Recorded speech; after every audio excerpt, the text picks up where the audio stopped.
voilà bëggoon nañ sax gën a xuus ci côté boobu waaye temps bi moom moo ñuy xoj. dimanche bi passé si leen dégg sa tur si ñu baree bari ñu la xamutoon.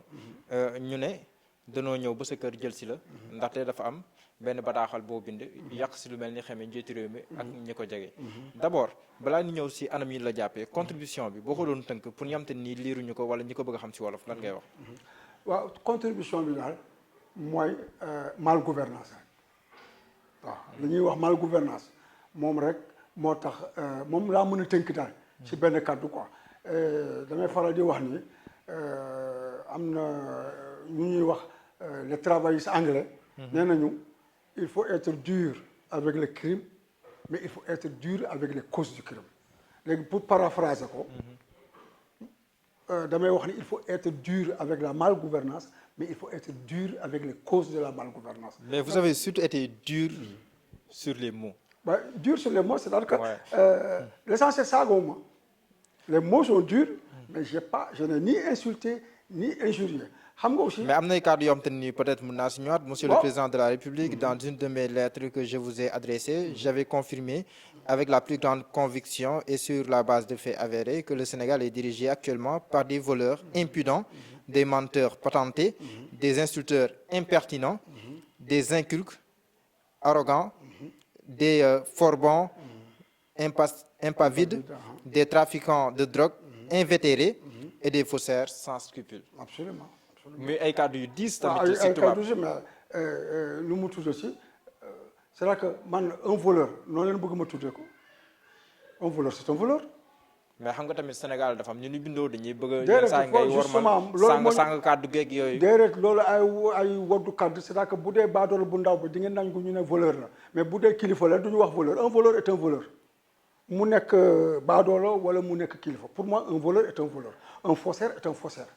waaw un faussaire noo ko bëggee tuddee aussi un faussaire est un faussaire. un voleur est un voleur. homosexuel yi ngi si tudd. mais homosexuel mais est-ce que tamit c'était pas des mots yoo xam ne tamit. comment ça léegi moo homosexuel noonu la bëgg ma wax ko si français. mais est-ce que dañ koo gis si nguur gi loolu laa bëgg. loolu la est-ce que. non xam nga am na yoo xam ne bëgguma dugg ci biir mais li ma wax dafa leer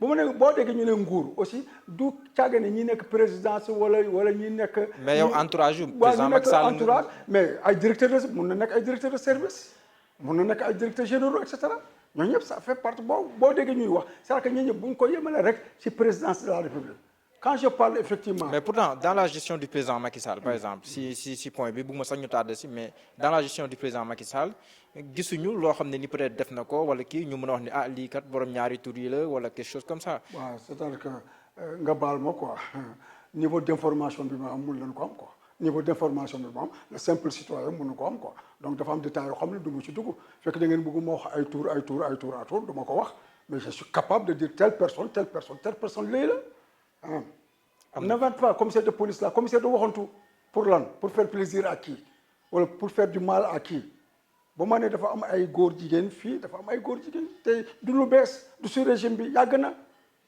mais ñoom dañuy gàllankoor doxalin. non c'est-à-dire que mais mun nga am góor jigéen boo xam ne il est efficace. il est plus efficace koo xam ne du góor jigéen. waaw góor jigéen boo xam ne si wàllu liggéey bi il est plus efficace koo xam ne du góor jigéen. mais kon ni nga waxee léegi ne Sénégal am na nu ñu bindoo justement ni ñu bindoo moo tax mais bu doon tubaab la c'est pas un problème gis nañu ay ñuy jiite ay gouvernement ci dëkk tubaab yi nekk ay góor jigéen. ndax bu nokkan loo waroon bindaat la.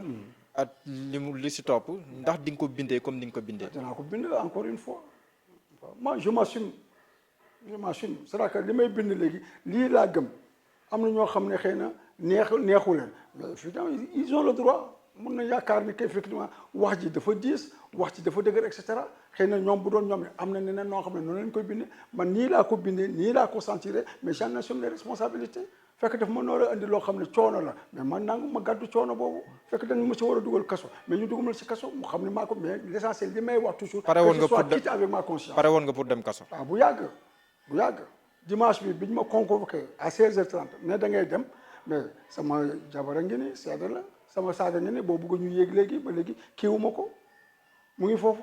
ma pare jël sama saag. ba léegi saag bi na mu nekkoon la nekkaat. loolu c'est révélateur ça veut dire que ba léegi ni kon. benn yére jàpp nga ne jënd góos. damaa amagul jot sax pour dindi complètement sax mais c'est là que je m'attends à tout hein parce que dañ ma ne tout simplement la convocation n'est pas d'actualité. mais balaa ñu àgg si loolu yow dama doon laaj su ma nee da nga doon laaj mooy commissaire divisionnaire de classe exceptionnelle à la retraite nga. li nga doon defaate moom la def dimanche bi passé. li ma doon. li nga doon defaate maanaam di woo ay nit di leen laaj yow loolu la def. waaw léegi changement de position boobu. ki doon laajte moom la ñuy laaj tey.